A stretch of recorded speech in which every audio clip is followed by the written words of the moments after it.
कहानी। एक कौआ प्यासा था। गर्मी का मौसम था। सूरज आग की तरह तप रहा था। सब जानवर प्यास से परेशान थे। एक कौआ बहुत दूर से उड़ता हुआ आ रहा था। वह बहुत प्यासा था।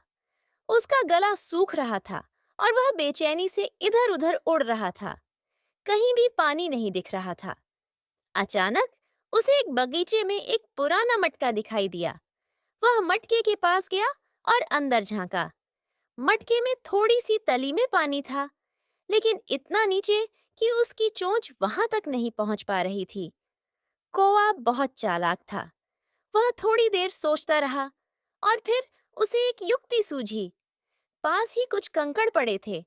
उसने एक एक करके कंकड़ मटके में डालना शुरू कर दिया। जैसे जैसे कंकड़ मटके में गिरते गए, पानी ऊपर आने लगा। आखिरकार पानी मुंह तक आ गया। कौए ने खुशी खुशी पानी पिया, अपनी प्यास बुझाई और दूर उड़ गया।